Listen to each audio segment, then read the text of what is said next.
అందరికీ నమస్కారం. నేను మీ దేవి. 'సైకోటిక్ రాముడు' 10వ భాగం. రచయిత రూప గారు.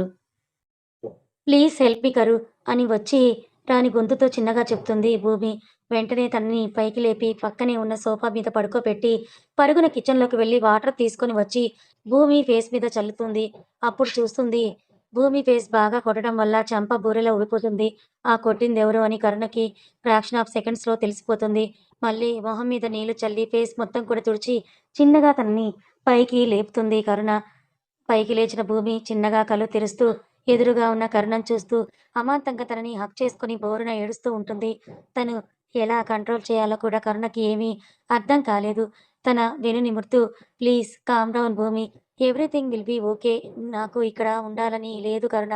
ప్లీజ్ మీ ఫ్రెండ్‌తో మాట్లాడి నన్ను ఇక్కడి నుంచి పంపించేయవా? ఈ ఒక్క హెల్ప్ నా కోసం చెయ్యి. లైఫ్ లాంగ్ నీ రుణంని నేను మర్చిపోలేనని ప్లీజ్ కరుణ అని అంటూ వెక్కి వెక్కి ఏడుస్తూ పూడుకుపోయిన గొంతుతో ఒక్క మాట మాట్లాడుతూ ఉంటుంది భూమి. సరే నేను ఒకసారి ఆకాష్‌తో మాట్లాడతాను. నువ్వు ఏడవద్దు ప్లీజ్. తనని విడిచి దూరం జరిగి తన కళ్ళు తుడుస్తూ వాటర్ తాగిస్తుంది కరుణ. సరే ఇప్పుడు చెప్పు.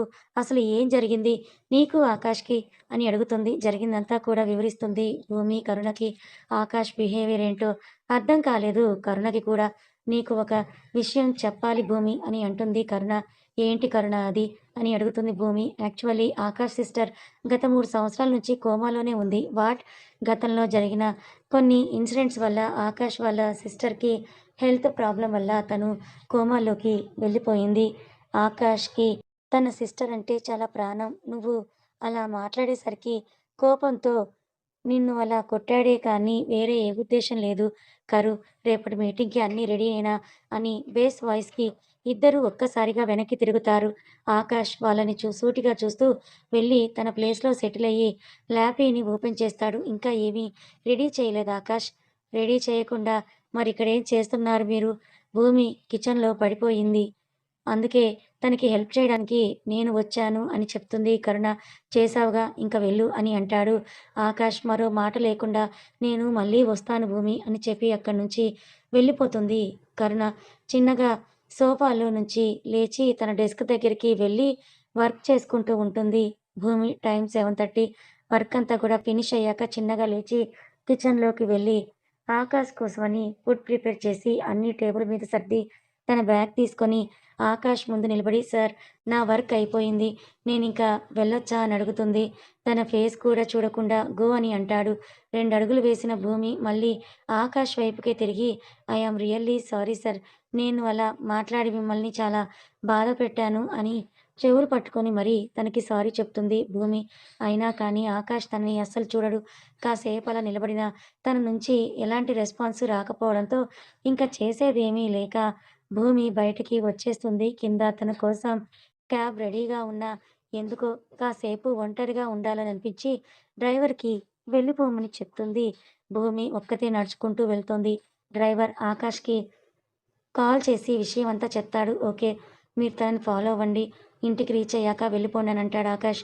ఓకే సార్ అని అంటూ భూమిని ఫాలో అవుతాడు డ్రైవర్. కొంచెంసేపు నడిచిన తర్వాత కాళ్ళు నొప్పి రావడంతో పక్కనే ఉన్న బీచ్‌కి వెళ్ళి అక్కడ ఉన్న బెంచ్ మీద కూర్చుంటుంది భూమి. తనివి తీరా ఏడ్చి తన బాధని అంతా కూడా కన్నీళ్ల రూపంలో బయటకి పంపించి కళ్ళు తుడుచుకొని కాసేపు సముద్రాన్ని పైన ఉన్న చంద్రుడిని చూసి ఇంటికి వెళ్ళడానికి పైకి లేచి వెనక్కి తిరుగుతుంది భూమి. ముగ్గురు అబ్బాయిలు తన ముందు ఉంటారు.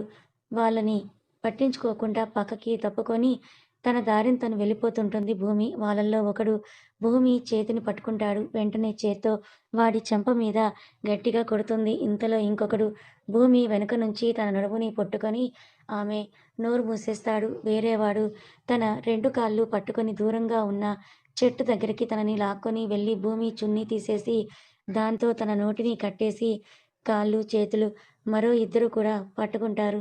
ఏమీ దొరికావే టమాటా పండులాగా నువ్వు నిగనిగలాడుతూ ఉన్నావు. విడిపించుకోవడానికి ఎంత ట్రై చేస్తున్నా తన వల్ల కావడం లేదు. భూమికి ఇంత అందాన్ని ఈరోజు నేను రుచి చూస్తాను అని అనుకోలేదని నవ్వుతూ లైఫ్ లాంగ్ గుర్తుండే సినిమా చూపిస్తాను నీకు అని అంటూ తన మీదకు వెళ్ళడానికి ట్రై చేస్తూ ఉండగా నువ్వు లైఫ్ లాంగ్ గుర్తుండే సినిమా నీకు నేను చూపిస్తాను అని అంటూ వెనక నుంచి వచ్చిన బేస్ వాయిస్‌కి ముగ్గురు కూడా అటువైపుకు తిరుగుతారు. చేతిలో పెద్ద రాడ్‌తో సిగరెట్ కాలుస్తూ వస్తున్న ఆకాష్‌ని చూసి వచ్చాడ్రా హీరో ముందుకు వస్తూ ఒకడు అంటూ ఉంటే, "రేయ్! నువ్వాగురా నేను సెటిల్ చేస్తానని" అంటూ ఇంకొకడు అంటాడు. "చూడు బాస్ అమ్మాయిని ఫస్ట్ మేం చూసాము. మా పని అయిపోయాక మేము నీకొదిలేస్తాము. ఇంకా నీ ఇష్టం. నో ఫస్ట్ నాకు ఆ తర్వాతే మీకు" అని ఆకాష్ అంటాడు. ఇది వింటున్న భూమి షాక్‌తో ఆకాష్‌ని అలాగే చూస్తూ ఉంటుంది. కొంచెం టైం ఇవ్వండని వాళ్ళు ముగ్గురు కూడా డిస్కస్ చేసి, "రేయ్! ఆ కటౌట్‌ని చూడు ఎలా ఉందో. వాడి జోలికి వెళ్ళడం కంటే వాడి పని అయిపోయాకే మన ఇష్టం" అని అంటాడు. అందులో ఉన్న ఒకడు, "రేయ్! వాడిని చూస్తే అలా అనిపించడం లేదురా. ఛీ! నువ్వాపరా. ఎంతటి వాడు అయినా సరే అమ్మాయికి లొంగాల్సిందే. తనని చూడు ఎలా ఉందో టెంప్ట్ అయ్యాడేమో గురుడు" అని ఇంకొకడు అంటాడు నవ్వుకుంటూ. "మన పని అయిన తర్వాత దాన్ని చంపేసి అది వాడి లెక్కలోకే రాసేద్దాం. రేయ్! వాడు పని కానిచ్చేటప్పుడు నువ్వు మొబైల్‌లో వీడియో తీయరా" అని పెద్ద ప్లాన్ వేస్తూ ఉంటారు ఆ ముగ్గురు కూడా. "ఏరా ఇంకా ఎంతసేపు? మీరు చెప్పినట్టే ఫస్ట్ మీరు కానివ్వండి" అని అంటాడు ఆకాష్. సిగరెట్ స్మాష్ చేసి భూమి దగ్గరికి వెళ్ళి తన మీద పడకుండా అటూ ఇటూ చేతులు వేసి కమిట్ అయిపోనా అని హస్కీగా అడుగుతాడు. "ప్లీజ్" అని చేతులు జోడిస్తూ అడుగుతోంది. పక్కకి తప్పుకొని తన నోటికి ఉన్న చున్నీని విప్పి పైకి లేపుతాడు ఆకాష్. అంతా చూస్తున్న ముగ్గురికి ఏమీ అర్థం కాలేదు. పైకి లేచిన భూమి భయంతో ఆకాష్‌ని కరుచుకుపోతుంది. ఆ ముగ్గురిలో ఒకడు, "రేయ్! వాళ్ళిద్దరూ ఒకరికొకరు తెలుసురా. దాన్ని కాపాడటానికే వీడు వచ్చి ఇలా మన దగ్గర డ్రామాలు వేశాడు." ఇంతలో ఇంకొకడు ఆవేశంతో ఆకాష్ పక్కన పెట్టిన రాడ్‌ని తీసుకొని తనని కొట్టడానికి పైకి వస్తాడు. అలర్ట్‌గా ఉన్న ఆకాష్ తన కాలితో ఒక్క కిక్కిస్తాడు. వాడు ఆమడ దూరంలో ఎగిరి పడతాడు. ఇంతలో ఇంకొకడు వస్తాడక్కడికి. వాడి మొహం మీద కూడా ఒక పంచిస్తాడు ఆకాష్. మూడోవాడు వచ్చి వెనుక నుంచి ఆకాష్ వీపు మీద తంతాడు. పడిపోకుండా ఆకాష్ బ్యాలెన్స్ చేసుకొని ఇంకా తనని గట్టిగా పట్టుకొని ఉన్న భూమి చేతుల్ని దూరంగా పెట్టి 2 మినిట్స్ అని తనకి చెప్పి ఆ ముగ్గురికి ఏ కీళ్ళు కా కీళ్ళు విరిచి పడేస్తాడు. అప్పుడే అక్కడికి వచ్చిన ఇన్స్‌పెక్టర్ జగదీష్ వాళ్ళని అరెస్ట్ చేసి, "నేను వీళ్ళ సంగతి చూసుకుంటా. నువ్వు వెళ్ళు" అని ఆకాష్‌కి చెప్తాడు. థాంక్స్ అని అంటూ షేక్ హ్యాండ్ ఇచ్చి అక్కడే చెట్టుకు అతుక్కుపోయిన భూమి చెయ్యి పట్టుకొని తనని అక్కడి నుంచి లాక్కుపోయాడు. కారు దగ్గరికొచ్చిన ఆకాష్ భూమికి అక్కడే వెయిట్ చేస్తున్న డ్రైవర్‌ని చూసి తనని పిలిచి, "మేడంని ఇంటి దగ్గర డ్రాప్ చెయ్" అని అంటాడు ఆకాష్. ఇంతలో ఫోన్ రింగ్ అవ్వడంతో కాల్ లిఫ్ట్ చేసి దూరంగా వెళ్లి మాట్లాడతాడు ఆకాష్. భయంతో వణికిపోతూ ఉన్న భూమిని చూసి, "మీరు భయపడకండమ్మా. మీకేం కాలేదుగా సమయానికి ఆకాష్ సార్ లేకుండా ఉంటే" అని ఆగి, "పదండమ్మా ఇంటికి వెళ్దాం." "ఆకాష్ సార్ ఇక్కడికెలా వచ్చారు?" "నేనే ఫోన్ చేశానమ్మా. మిమ్మల్ని నేను వెళ్ళిపోమన్నానుగా." "అవునమ్మా. నేను ఆ విషయం ఆకాష్ సార్‌కి చెప్తే మిమ్మల్ని ఫాలో అవ్వమన్నారు. ఇంటికి రీచ్ అయ్యాక నన్ను వెళ్ళమన్నాడు. కానీ మీరిక్కడ ఏడవడం చూసి ఎంతసేపటికి రాకపోతే ఆకాష్ సార్‌కి చెప్పాను. సార్ వస్తాను అప్పటి వరకు నన్ను వెయిట్ చేయమన్నారు. సారొచ్చాక రౌడీ వాళ్ళు మిమ్మల్ని తీసుకెళ్లడం నన్ను జగదీష్ సార్‌కి ఫోన్ చేయమనడం ఇంత జరిగింది. ఆ దేవుడి దయ వల్ల మీకేం కాలేదు." ఇంతలో ఫోన్ కట్ చేసొచ్చిన ఆకాష్‌కి భూమి థాంక్స్ చెప్తుంది. "బాబు పట్టించుకోకుండా నువ్వింక ఇక్కడే ఉన్నావా?" అని డ్రైవర్‌తో అంటాడు ఆకాష్. తనని పట్టించుకోకపోవడంతో నేను వెళ్ళను అంటుంది కోపంతో. "మరి వాళ్ళతో వెళ్తావా?" అంటాడు. ఉరిమి చూస్తాడు ఆకాష్‌ని భూమి. "వాళ్ళు నిన్ను తీసుకొని వెళ్ళినప్పుడు లేని ధైర్యం ఇప్పుడొచ్చిందా నీకు?" అంటాడు.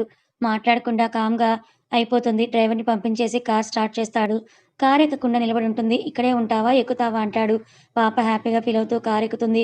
కార్ ఎక్కినప్పటి నుంచి ఆకాష్‌తో మాట్లాడడానికే ట్రై చేసిన బాబు సీరియస్ ఫేస్‌కి నోట్లో నుంచి మాట బయటికి రాలేదు. ఫాస్ట్‌గా వెళ్ళడం చూసి వాళ్ళ స్పీడ్ బ్రేక్ చూసుకొని ఆకాష్ స్పీడ్ బ్రేకర్ వల్ల కార్ 20 ఇంచెస్ పైకి వెళ్లి కింద పడుతుంది. ఆ క్రమంలో భూమి పడకుండా తన చెయ్యి అడ్డుగా పెడతాడు. లక్కీగా సీట్ బెల్ట్ పెట్టుకోవడం వల్ల ఆకాష్‌కేం కాదు. పక్కకు చూసిన ఆకాష్‌కి భూమి కంగారుగా కనిపిస్తుంది. "Are you okay?" అంటాడు. కానీ సమాధానం ఇవ్వదు. కానీ తన చూపులు ఆకాష్ చేతుల మీదే ఉంటాయి. అప్పుడు చూసుకుంటాడు ఆకాష్. బాబు తన చేతిని ఎక్కడ పెట్టాడో అని. కంగారులో ఆకాష్ తన చేతిని భూమి చెస్ట్ మీద పెడతాడు. తను ముందుకు పడకుండా ఉండటానికి గట్టిగా అదిమి పట్టుకుంటాడు. వెంటనే తన చేతిని వెనక్కి తీసుకొని కార్‌ని స్టార్ట్ చేస్తాడు. ఎలా రియాక్ట్ అవ్వాలో తెలియని పాప అలాగే విండోకి అంకితమైపోతుంది. ఇంటి ముందు కారు ఆగడంతో వెంటనే కారు దిగి పరుగున లోపలికి వెళ్ళిపోతుంది భూమి. ఇంత లేట్ అయింది ఏంటమ్మా అని గడప దగ్గర ఉన్న భాస్కర్రావు గారు అడుగుతారు. అది ఆఫీస్‌లో లేట్ అయింది నాన్న అని అంటుంది. వెనక ఉన్న ఆకాష్‌ని చూసి బాబు మీరు అని అంటాడు భాస్కర్రావు గారు. భూమి కార్‌లో బ్యాగ్ మర్చిపోయింది ఇవ్వడానికే వచ్చాను. నాన్న తను ధనంజయ్ సార్ కొడుకు ఆకాష్ సార్ అంటుంది. లోపలికి రా బాబు. లేదంకుల్ ఇంటికి వెళ్ళాలి లేట్ అయ్యింది. ఇప్పటికే అని అంటాడు. ఈ టైంలో ఇంటికి ఏం వెళ్తారు? ఇక్కడే పడుకొని ఉదయం వెళ్ళండంటారు. ఇట్స్ ఓకే సార్ నాకిది అలవాటే అంటాడు. అప్పుడే అక్కడికొచ్చిన నిర్మలమ్మ గారు ఆకాష్‌ని చూసి నాయనా నువ్వు ఎప్పుడొచ్చావని అడుగుతుంది. ఇప్పుడే వచ్చాను. మరి లోపలికి రాకుండా ఇక్కడ ఏం చేస్తున్నావు? భూమిని డ్రాప్ చేయడానికొచ్చాను. ఇంక వెళ్తాను. వెళ్తావా? నా ఇంటికొచ్చి లోపలికి రాకుండా అప్పుడే వెళ్తావు? అన్నం తిని పొద్దున్నే వెళ్దువు గాని లోపలికి రా అని చెయ్యి పట్టుకొని తీసుకొని వెళ్తుంది నిర్మలమ్మ గారు. లోపలికొచ్చిన ఆకాష్‌కి బుక్స్ చదువుతూ కనిపిస్తుంది Geetha. Hi Geetha. How is now? Good sir అంటుంది. కాలేజ్‌కెళ్తున్నావా? No sir. వై? తనకి హెల్త్ బాలేదని కొన్ని రోజులయ్యాక పంపిస్తామని చెప్తుంది భూమి. తనెందుకు అలా చెప్తోందో అర్థమైన ఆకాష్‌కి రేపటి నుంచి కారొస్తుంది. దాంట్లో నువ్వు కాలేజ్‌కి వెళ్ళు గీత. నువ్వు ఎవరికీ భయపడాల్సిన అవసరం లేదని చెప్తాడు. మాకొకరి హెల్ప్ అవసరం లేదని ఘాటుగా సమాధానం చెప్తుంది భూమి. తనని నమిలేలా చూస్తాడు ఆకాష్. అలా కాదు బాబు. ఎప్పుడెప్పుడు తను కోలుకుంటుందో అందుకే కొన్ని రోజులు పోయాక పంపిద్దామని. చూడండి అంకుల్ ఒకరికి భయపడి మన పిల్లని ఇంట్లోనే పెట్టుకుంటే లైఫ్‌లో వాళ్ళు ప్రతిదానికి భయపడతారు. ఏది అచీవ్ చేయలేరు. ఆడపిల్లని ఆది పరాశక్తిలాగా పెంచాలి. అప్పుడే వాళ్ళు ఎలాంటి వాళ్ళనైనా ఎదిరించి సమాజంలో ముందుకు వెళ్ళగలరు. అవును నాన్న ఎన్ని రోజులు ఇంట్లో అని ఉండాలి. ఏదో తప్పు చేసిన దానిలా నా మీద నాకే చిరాకేస్తోంది. రేపటి నుంచి నేను కాలేజ్‌కెళ్తాను నాన్న అని అంటుంది గీత. అది కాదమ్మా! ప్లీజ్ నాన్న అనేసరికి ఇంకేం మాట్లాడలేదు భాస్కర్‌రావు గారు. టైం 10:30 అందరూ భోజనాలు చేసి లేచారు. తల్లి భూమి బాబుకి నీ రూమ్ చూపించి ఈ రోజుకి నువ్వు గీతతో నిద్రపో. సరే నాన్న అంటుంది. లేదు అంకుల్ నేనింక ఇంటికి వెళ్తాను. అమ్మ వెయిట్ చేస్తూ ఉంటుంది. ఈ టైంలో ఎక్కడికి వెళ్ళేది? లేదు. నిద్రపోయి మార్నింగ్ వెళ్ళాల్సిందే. లేదంటే నేను నీతో మాట్లాడనని కోపంగా చెప్తారు నిర్మల బామ్మగారు. అది కాదు బామ్మ. ఒసేయ్ మనవరాలా అబ్బాయిని లోపలికి తీసుకొని వెళ్ళు అని భూమికి చెప్తుంది. బామ్మ వెళ్ళాలంటున్నారుగా వెళ్ళనీ బామ్మ. ఏ పని ఉందో మనకు తెలీదుగా. ఏ పనున్నా ఉదయం చూసుకోవచ్చు. నేను చెప్పింది నువ్వు చెయ్యి అని అరుస్తుంది. సార్ రండి అని రూమ్‌కి తీసుకొని వెళ్ళిపోతుంది. భానుగారు, భాస్కర్‌రావు గారు వాళ్ళ రూమ్‌లోకి వెళ్తారు. బామ్మగారు అక్కడే కింద చాప వేసుకొని నిద్రపోతారు. లోపలికొచ్చిన ఆకాష్‌కి బెడ్ చూపించి, పక్కనే వాటర్ బాటిల్ పెట్టి, "ఇంకేమైనా కావాలా?" "నో నీడ్" అంటాడు. "అవసరమైతే పిలవండి" అని చెప్తుంది. "జస్ట్ గెట్ ఔట్" అంటాడు. తను వెళ్ళిన మరు సెకండ్ డోర్ వేసేస్తాడు. సైకోగాడని తిట్టుకొని హాల్‌లో పడుకొని ఉన్న బామ్మకి దుప్పటి కప్పి లోపలికి వెళ్ళబోతూ ఉంటే, "తల్లి" అని భాస్కర్ గారు పిలుస్తారు. "చెప్పండి నాన్న ఏమైనా కావాలా?" "లేదు తల్లి నీతో కొంచెం మాట్లాడాలి." "చెప్పండి నాన్న." "ఇక్కడ కాదమ్మా అలా బయటికి పద" అని ఆరు బయటికి తీసుకొని వచ్చి స్టెప్స్ మీద కూర్చొని "చెప్పండి నాన్న" అంటుంది. "తల్లి ఈ విషయం నిన్ను అడగడం కరెక్టో కాదో నాకు తెలీదు. ఎక్కడి నుంచొచ్చావో మా కష్టాలన్నీ తీరుస్తున్నావు. నీ గతం ఏంటనేది నేనెప్పుడూ అడగలేదు. ఆ అవసరం కూడా నువ్వు రానివ్వలేదు. కానీ నీ జీవితం ఇలా మా కోసం వ్యర్థం చేసుకోవడం నాకిష్టం లేదు. నీకంటూ ఒక తోడు, నీడ ఉండాలని నేను, మీ అమ్మ ఆశపడుతున్నాం. నీ నిర్ణయం ఏంటో తెలుసుకోవాలనుకుంటున్నాను తల్లి. నువ్వేమంటావు?" చిన్నగా నవ్వి, "సరే మీ ఇష్టం నాన్న. కానీ ఇప్పుడు గీత స్టడీస్ కంప్లీట్ అయ్యాక, జాబ్ తెచ్చుకొని తన కాళ్ళ మీద తను నిలబడిన తర్వాత, మన అప్పులన్నీ తీరిపోయాక మీకు నచ్చినట్టు చేద్దాం. వాటికి చాలా టైం ఉందమ్మా. అప్పటి వరకు పెళ్లి చేసుకోకుండా ఉంటే నలుగురు ఏమంటారు చెప్పు? నాన్న ఈ రోజుల్లో మొరగని కుక్క లేదు. విమర్శించే నోరు లేదు. ఇవి రెండూ జరగని ఊరు లేదు. సో, మనం మన పని చేసుకుంటూ పోతూ ఉండాలని చెప్తుంది. అది కాదమ్మా! ప్లీజ్ నాన్న. నేను పెళ్లి చేసుకోనని చెప్పడం లేదు. కానీ ఇప్పుడు వద్దంటున్నాను. పరిచయం లేని, ముక్కు మొహం తెలియని వాళ్ళని పెళ్లి చేసుకొని ఇబ్బంది పడాలని అనుకోవడం లేదు. నువ్వు ఓకే అంటే నీకు తెలిసిన అబ్బాయే పెళ్ళికి రెడీగా ఉన్నాడు. అర్థం కాక అయోమయంగా చూస్తుంది భూమి. ఎవరో అని అనుకుంటున్నావా? అదేనమ్మా మన శ్రీను. ఏంటి నాన్న మీరు చెప్పేదని ఆశ్చర్యంగా అడుగుతుంది భూమి. గాలి ఆడక బయటకొచ్చిన ఆకాష్ భూమి, భాస్కర్‌రావు గారి మాటలు వింటూ ఉంటాడు. అవును తల్లి శ్రీనుకి నువ్వంటే చాలా ఇష్టం అని మొన్న మాటల్లో అర్థమైంది. కానీ నిన్నొక మాట అడిగి చూద్దామని ఆగాను. తొందర ఏం లేదు తల్లి. బాగా ఆలోచించే నిర్ణయం తీసుకో. నీకిష్టం లేనిది ఏది ఇంట్లో జరగదని తల నిమురుతూ చెప్తాడు. అలాంటిదేమీ లేదు నాన్న. తను నాకు ఒక మంచి ఫ్రెండ్ అంతే. మీరనుకున్నట్టుగా తన మీద నాకు ఇష్టం లేదు. ఇంతగా ముందు ఫ్రెండ్ కాబట్టి నీకు అలా అనిపించలేదేమో. ఒకసారి తనని ఫ్రెండ్‌గా కాకుండా నీకు కాబోయే భర్తగా చూడు. అది కాదు నాన్న. చూడమ్మా జీవితం ఎప్పుడు ఎలా ఉంటుందో మనకు తెలీదు. మీ అమ్మకి నాకు పరిచయం కూడా లేదు. పెళ్ళికి ముందు కానీ మేము ఎప్పటికీ అన్యోన్యంగా ఉన్నాం. పెళ్ళనే దాంపత్య జీవితంలో భార్యాభర్తలు సర్దుకుపోతూ అర్థం చేసుకుంటే ఆ జీవితం కలకాలం కలిసుంటుంది. నిన్ను బలవంతం చేయడం లేదు తల్లి. ఒక ఛాన్స్ నీకు నువ్వు ఇచ్చి చూసుకో అంటున్నాను. సరేనన్నా. మీరింతగా చెప్తున్నారు కాబట్టి అలాగే శ్రీనుని అబ్జర్వ్ చేస్తా కొన్ని రోజులు. సరే అమ్మా ఇప్పటికే చాలా లేట్ అయింది నువ్వు పడుకో. సరే నాన్న మీరు రండి అని ఇద్దరు లోపలికి వెళ్తారు. ఇది అంతా వింటున్న ఆకాష్ ఫేస్‌లో ఈవిల్ స్మైల్ అప్పీర్ అవుతుంది. రూమ్‌లోకొచ్చిన ఆకాష్ బెడ్ మీద కూర్చుంటూ కస్తూరి గారికి కాల్ చేసి నైట్‌కి ఇంటికి రావటం లేదని చెప్పి తను భూమి ఇంట్లో ఉంటున్నానని జరిగింది చెప్తాడు. అంతా వింటున్న కస్తూరి గారు సంతోషానికి అవధుల్లేవు. సరే కన్నా నిద్రపో అని కాల్ కట్ చేసి ధనంజయ్ గారికి పూసగుచ్చినట్టు మొత్తం చెప్తుంది. నీకిదివరకే చెప్పాను లేనిపోని ఊహించుకోవద్దని. మళ్ళీ హెచ్చరించి నిద్రపోయాడు. అయినా ఎప్పుడూ ఇంతే. ఒక్కసారి కూడా బాగా మాట్లాడు అని అనుకోని నిద్రపోతుంది. ఫోన్‌లో ఛార్జింగ్ కొంచెం ఉండేసరికి అక్కడ భూమి చార్జర్ ఏమైనా దొరుకుతుందేమో అని వెదుగుతూ ఉండగా చెయ్యి తగిలి పక్కనే ఉన్న డైరీ కింద పడిపోతుంది. దాన్ని తీసి టేబుల్ మీద పెడుతుండగా లోపల నుంచి ఒక ఫోటో సగం బయటకొస్తుంది. చూడటానికి అని బయటకి తీసిన ఆకాష్ షాకవుతాడు. ఆ పిక్‌లో భూమి ఒక ఆవిడ అండ్ ఆకాష్ సిస్టర్ శ్రియ ఉంటారు. మిడిల్‌లో ఉన్న ఆవిడ భూమి మదర్‌లా ఉంది. పోలికలకు వల్ల గుర్తుపట్టాడు. కానీ తన సిస్టర్ శ్రియకి, భూమికి ఏంటి కనెక్షనో తెలియలేదు ఆకాష్‌కి. ఇంతలో తన చేతిలో ఉన్న ఫోటోలు లాక్కొని నా పర్సనల్ థింగ్స్ టచ్ చేయొద్దు ప్లీజ్ అని అంటుంది. ఆ పిక్‌లో ఉన్నవాళ్ళు ఎవరంటాడు. అది మీకు అనవసరం అంటుంది.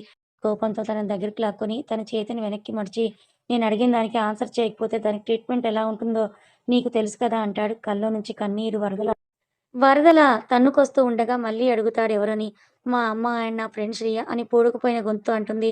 మరెక్కడ వాళ్ళంటాడు. నా పర్సనల్ మీకు చెప్పాలని నేను అనుకోవడం లేదు అంటుంది కోపం పీక్స్‌లోకి వెళ్ళిన ఆకాష్. తన చేతిని విడిచి బెడ్ మీదకి తోసేసి తన మీద సెటిలవుతాడు. చెప్తావా చెప్పవా అని మండే సూర్యుడిలా రుద్రుడవతారం ఎత్తి ఎర్రని కళ్ళతో భూమిని చూస్తాడు. ఆ చూపుకి భయపడిన భూమి ప్లీజ్ సార్ మీ కోపం రప్పించాలని నా ఉద్దేశం కాదు కానీ అది నా గతం ఎప్పటికీ మర్చిపోలేనిది.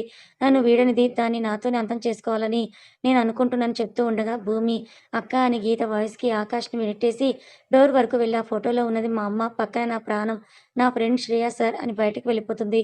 సిగరెట్ తీసుకొని వెలిగిస్తూ ఎవరికో కాల్ చేసి కాసేపు మాట్లాడి సిగార్‌ని స్మాష్ చేసి నిద్రపోతాడు ఆకాష్. అక్క నెక్స్ట్ వీక్ నుంచి ఎగ్జామ్. రేపు ప్లీజ్ లాస్ట్ డేట్ అంట. ఇప్పుడే మా ఫ్రెండ్ చెప్పింది. అవునా డోంట్ వర్రీ నేను ఫోన్‌పే చేస్తాను కట్టేసేయి. థాంక్స్ అక్క. ఇద్దరు రూమ్‌లోకి వెళ్తారు. బట్ ఆ రోజు రాత్రి భూమి ఆలోచనలు ఎక్కడెక్కడో తిరుగుతున్నాయి. ఏడుస్తూ పిల్లో మొత్తం తడిచిపోయింది. అలా ఆ రోజు రాత్రి భూమికి నిద్ర కరువయింది. మార్నింగ్ 6 కౌసల్య, సుప్రజ, రామ, ఉత్తిష్ట నరశార్దూల సుప్రభాతం సౌండ్‌కి లేచిన ఆకాష్ కోపంతో బయటకొస్తూ అక్కడ పూజ చేస్తున్న భూమిని చూసి స్టన్ అయిపోతాడు. మ్యాంగో కలర్ హాఫ్ సారీ కట్టుకొని తలస్నానం చేయటం వల్ల టవల్‌తో ముడివేసుకొని చిన్న స్టిక్కర్ దాని కింద కుంకుమ చేతిలో నైవేద్యం రెడీ చేసిన పులిహోర దేవుడి ముందు పెట్టి నమస్కరిస్తుంది. అప్పుడే చిన్న చిన్నగా సూర్యకిరణాలు రావడం వల్ల అవి నేరుగా భూమి మీద పడటంతో ఆమె అందానికి మరింత అందాన్ని తెచ్చిపెట్టింది. తను చూస్తోంది భూమినా లేక పైనుంచి వచ్చిన దేవకన్య అనేంతగా మనోహరంగా ఉంది. బాబు పేపర్ చదివే అలవాటుందా నాయనా నీకు అని నిర్మలమ్మ గారు మాటలు కూడా వినిపించలేదు ఆకాష్‌కి. ఏమైంది ఈ అబ్బాయికని ఆకాష్ ఎటు చూస్తున్నాడో అటు చూసింది. ఎదురుగ్గా భూమి పూజ చేయటం కనిపించింది. చిన్నగా నవ్వుకొని మనసులో ఎలా అయినా భూమికి, ఆకాష్‌కి పెళ్లి జరిగేటట్టు చెయ్యి స్వామి. భూమి అనుభవించిన కష్టాలు, కన్నీళ్లు ఆకాష్ తొలగించి తన జీవితంలో ఆనందాలు తీసుకొనొస్తాడేమో అని నా ఆశ. ఇదే నా చివరి కోరిక అనుకో స్వామి మనస్ఫూర్తిగా మొక్కుంది. అదే టైంకి భూమి గంట కొద్దీ హారతిచ్చింది దేవుడికి. ఆ సౌండ్‌కి లోకంలోకొచ్చిన ఆకాష్ బామ్మని కూడా పట్టించుకోకుండా రూమ్‌లోకి వెళ్ళి తన థింగ్స్ అన్ని తీసుకొని బయటకొచ్చి ఇంటికి వెళ్తున్నానని బామ్మకు చెప్పి స్పీడ్‌గా కార్ పోనిస్తాడు. కథ కొనసాగుతుంది. మరి ఆకాష్ సిస్టర్‌కి, భూమికి ఉన్న సంబంధం ఏంటి? భూమి వాళ్ళమ్మ శ్రియాల జీవితంలో ఏం జరిగింది తెలుసుకోవాలనుకుంటే ఛానల్‌ని ఫాలో అవ్వండి. కథ నచ్చితే లైక్ చేయండి. Thank you so much.